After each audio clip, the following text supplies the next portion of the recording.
Yeah, craving, we like that. Dying for, you know, it's like people call up, say, I'm dying for a meal. We go, Craving. Okay. All right, so we're recording. So one of the questions we get all the time is, what can I eat? When can I eat it?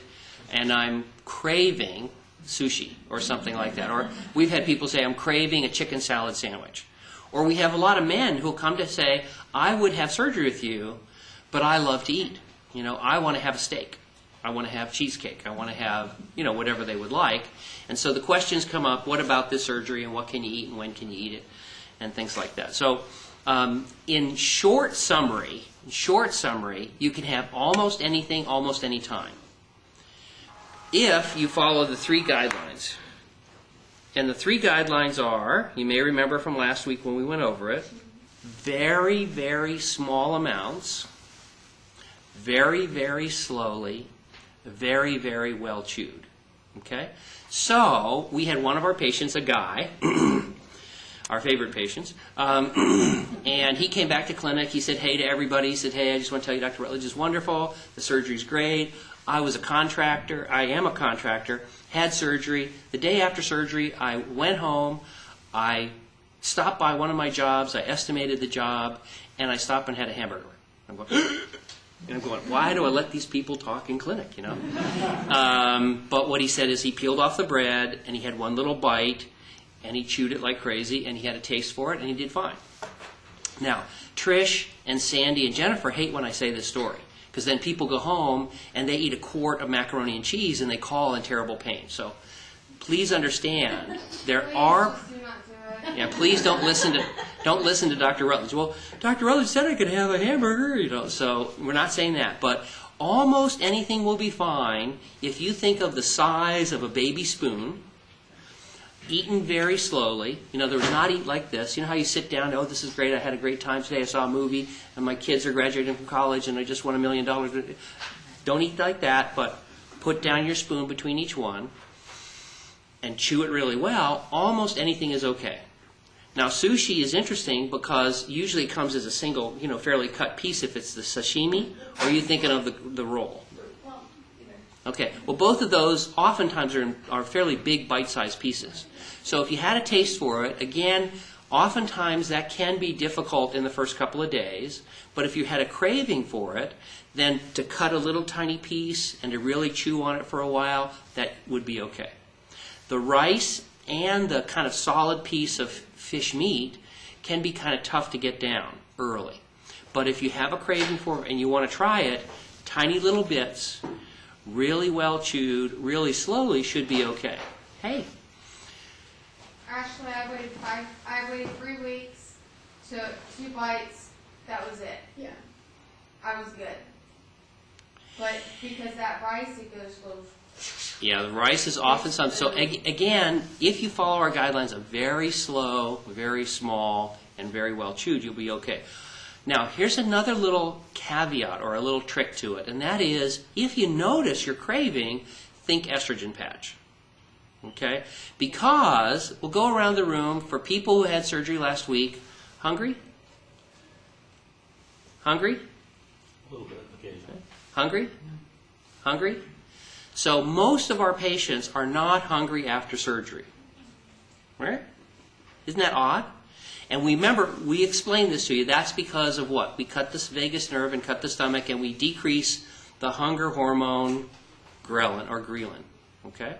So if you have instead a different feeling, like I'm really craving sushi, or I think Mom said you're dying for sushi, that you want to think of is a little unusual and think potentially low estrogen. If it really bugs you, if you're really bothered by it, remember that the drop in estrogen can affect how you think and feel. And if you notice that you're really bothered, because most of our patients are very satisfied. And we'll talk in the group this morning, and we've got some post-op people to talk about that. We can ask them. So if you notice that this craving is really intense, think of a trial of the estrogen patch. Does that answer that at all? Mm-hmm. Now, in general, there are kind of generally easier to eat foods and generally more difficult to eat foods. So let's talk about that for a second. Yogurt, good. Anything that you can pour, usually better than things that are solid and chunky like hamburger and things like that.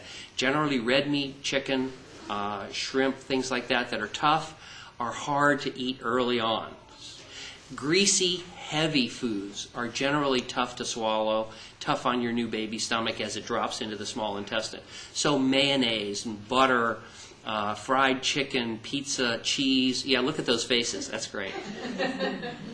Right. Those things feel differently. They're not as easy on the stomach. So if your brain tells you you're watching TV and you see this commercial for a big greasy slice of pizza and you decide to try a bit, remember, small, little bit, slow, well chewed. Those are your guidelines. And if you have just a taste, you may find that just a little bit, kind of like our contractor in the story who ate the little tiny bit of hamburger, he got just a taste and that was plenty. Now we do have some post-op patients. Maybe you guys can chime in. Do you want to say hi to everybody? Hi, I am post-op 4.5 weeks. And? 22 pounds. Good. How about eating? You want to tell us about eating? I feel great. I'm eating really small quantities. I'm shocked. Like what I would normally eat, I'm not even eating per meal, not even a third of what I used to eat. And how does it make you feel bad or deprived? No. Now there's the funny thing, because almost all of us have at one time or another tried to go on a diet where we ate less. Okay? All of us can kind of understand eating less. What's hard to understand, and I think you were saying something like this, is that I'm eating less and I'm okay with it. I'm eating less and I'm not angry. I'm eating less and I don't want to punch somebody in the nose, because I'm really on a diet and it's really driving me crazy. And the difference between eating less pre-op and eating less now is ghrelin or ghrelin. And I did try a little tiny bit of pizza the other day. Mm-hmm. Awful. I only had a few bites and it didn't sit well at all. Right. Care to give us a comment? Well, my name is Heidi. I'm 4 months past surgery. I'm down 66 pounds as of this morning. Wow. You cried? Mhm. Absolutely not. Now let me interrupt you for a second. So this is 1 month roughly, and 3 months? 4. 4 months. And now we heard no steak, no beef, and things like that. Sounds a little restrictive to me. Do you want to give us a comment of how many years out? 10 months. I'm in my 8th month. 8th month, sorry. Almost to become 9 months. My name's Alan. I'm down, last time I measured or weighed, which was about a week ago, I was 92 pounds. Never felt better in my life. It was wonderful and exciting. You guys remind me of how I looked when I came to this surgery. Food-wise, I eat anything I want. But there are some limitations to that. If Absolutely I eat fatty right. foods, sugary foods, greasy foods, number one, I don't want them, and number two, if I eat them, I'll get queasy. I noticed, as an example, when it comes to steak, I love steak, and I eat steak fairly regularly. And I apologize, can I interrupt you just a second? So you can eat steak now, Oh, yes. but what about at 1 month? No way. No way, right. So what you're seeing here, and just to educate our group, and I apologize for interrupting, but what you see is a process that's in transition. On the first day after surgery, can you eat steak? No. In the first month, oftentimes, no. In the first even 4 months, no. As you get further out, all these foods can start coming back, but in moderation? Very much in moderation. Often your mind wasn't operated on, just your intestinal tract. I'll see a great big steak at the store. Oh, it looks just fine. I'll get it, I'll cook it, and I'm 3 bites into it, I don't want any more. And so I've learned, to be more moderate in what I order. And I've never had a hungry day in my life. It's just hunger is not part of the equation.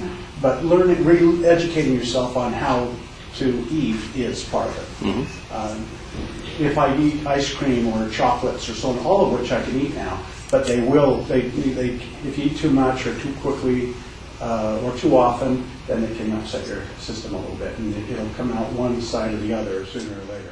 So that's, again, forgive me for interrupting, but there's a good point. So can you eat cheesecake and cookie and candy and all kinds of things like that? Yes, but in moderation. Again, if you sit down and eat a whole bunch of that, we have made a contract. You and I are making a contract. My patients come to me and say, don't let the fat go on my butt. Don't let that fat that I eat. And so we're going to block it. First, we're going to block it by decreasing your desire. And then if some way or another you just end up eating too much, we're going to block either its absorption and you'll end up coming out your bottom, or if you eat too fast, too quickly, it can actually make you throw up. I've done that before. May I just say something, Dr. Rutledge? It's very apparent to me when Dr. Rutledge is talking about his patients who are concerned about, well, I love to eat. Oh, I love to eat. I still love to eat. I just eat a little more carefully. And it's not really careful. Your body sort of tells you what you... I'm big into vegetables and fruits now. Huge. I love that. And I eat lots of them. And sushi. I consume sushi like it's going out of style. But if you pay attention to what's being talked about here, it's all about food.